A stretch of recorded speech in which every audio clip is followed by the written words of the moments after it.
Grand Matin Sud Radio, 7h-9h, Patrick Roger. Et à 8h10, Lévi sans interdit avec Elisabeth Lévy. Bonjour Elisabeth.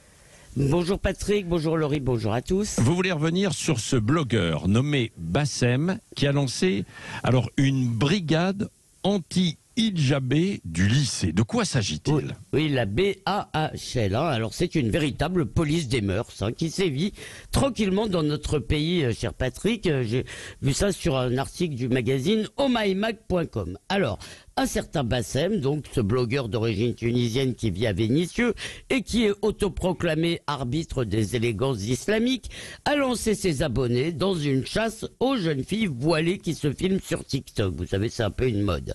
Alors pas parce qu'elles sont voilées, ces jeunes filles, parce qu'elles sont maquillées, pomponnées, jolies, séduisantes et donc qu'elles souillent le voile.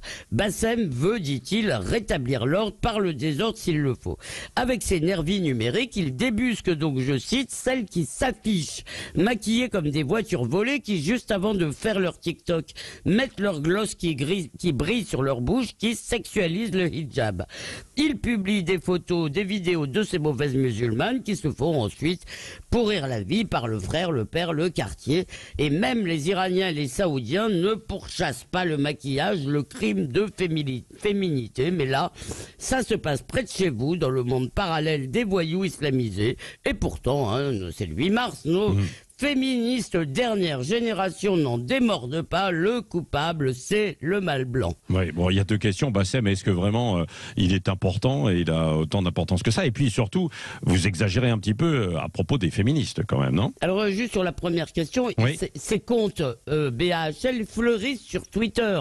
Et cette chasse aux jeunes filles voilées commence à faire vraiment des victimes, si on veut. Parce qu'après, elles se font enquiquiner, ces filles. Donc non, c'est un phénomène qui est en train de monter.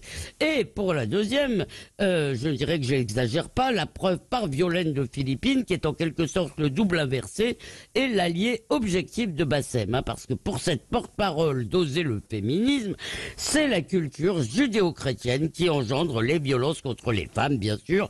Elles n'ont rien à voir avec une immigration mal ou pas du tout intégrée. Ce n'est pas à la chapelle Pujol que les femmes n'osent pas sortir de chez elles, mais dans le 7e arrondissement, c'est bien connu. Et d'ailleurs, selon l'ONU, qui avait été citée à l'époque, à ce moment-là, par le Figaro et par Valeurs Actuelles, l'Europe est le continent le plus sûr pour les femmes, et l'Afrique le moins sûr. Il y a 0,7 femmes tuées pour 100 000 habitants en Europe, et 3,7 en Afrique, c'est le taux le plus élevé.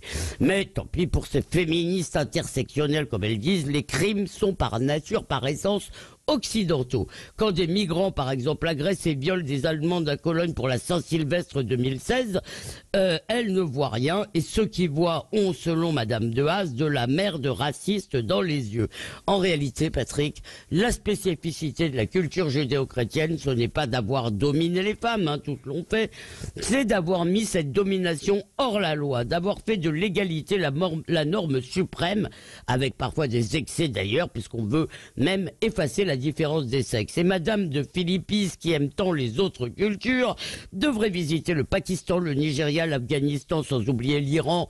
Autant de paradis des femmes bien connues, mais non, parce que c'est beaucoup plus rigolo et bien plus sans risque de récriminer, d'invectiver ici. Et d'ailleurs, cher Patrick, c'est parti comme chaque année pour la Sainte Gonzesse, et comme chaque année, on va commencer par les pleureuses, continuer par les conteuses et finir par les hargneuses. Lévi sans interdit.